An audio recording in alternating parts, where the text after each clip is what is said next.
Welcome back to the channel, everyone. Today we have the Girsan Witness 2311 match.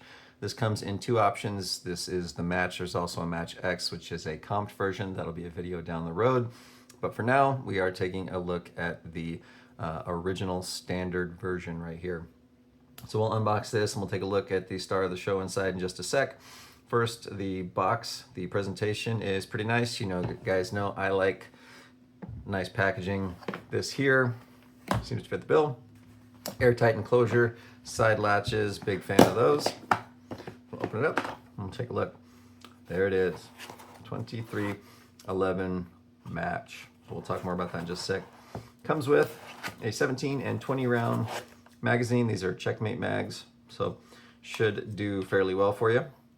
Set those aside for a sec. We'll set this aside so we can take a look at the rest of the packaging here.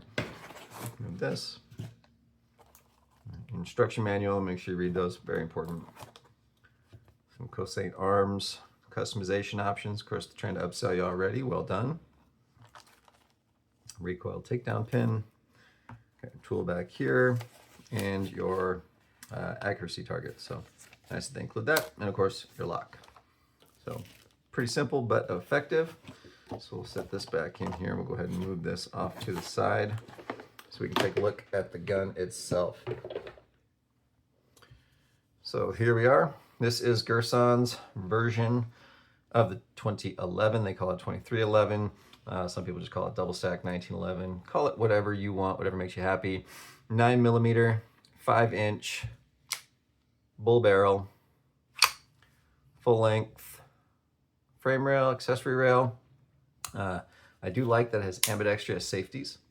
One thing that some folks might have a problem with is this is cut for the RMSC footprint. Some people like to run larger optics. If you're going to run a 5-inch gun, this is not even a very thin option. So some people might not like that footprint, but other people are going to find it just fine. Again, personal preference is going to depend on you, right? So Cerakote, tungsten, and black finish here. The frame, slide, and barrel are all forged steel. It's got the magazine well, skeletonalized hammer. Pretty, I don't know, I guess pretty standard run-of-the-mill with what you're expecting in this kind of market. I'm trying to think of things that stand out on this. I'm not seeing anything that just screams gotta have it to me, but I think for the price on this, which I think comes under $1,000, this might be a good starting point. You might really like this. This might be something that gets you into the market. The grip does feel good. I do like that it's got the ambidextrous safeties. Takedown levers, pretty standard, but sufficient. It does have the check ring on the front and the back, which I appreciate.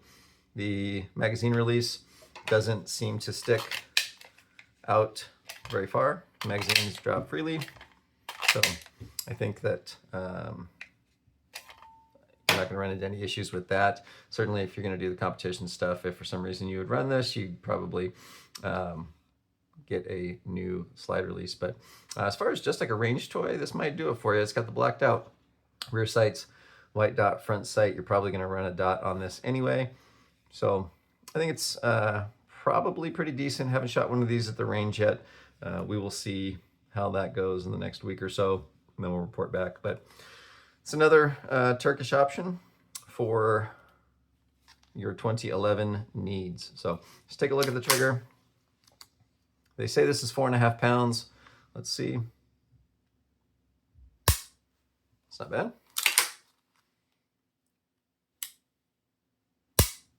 That resets right there. So that is actually a pretty good feature here. Let's show you that again. So very little take up, nice and firm. And that breaks. And then watch here. For a budget gun, I think that's a pretty decent trigger. I don't think that you're going to have a lot of complaints if you keep the price point that you are at in mind with this. The weight overall, it's like 1.9 pounds. Overall length is just under 9 inches.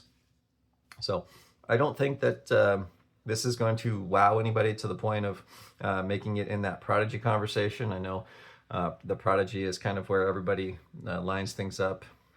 Is it better than a Prodigy? Is it less than a Prodigy. I don't know, it feels a lot like a Prodigy to me. So I think the grip on the Prodigy is better. But as far as the weight and trigger and things like that, I think you might find some similarities. So I would like to see more undercut on the trigger, but again, can't have everything when you are in this price range. So if you've shot one, go ahead and add some comments below, give us your thoughts. And until then, make sure you like and subscribe if you enjoy the content so we can keep making you some more videos. Take care.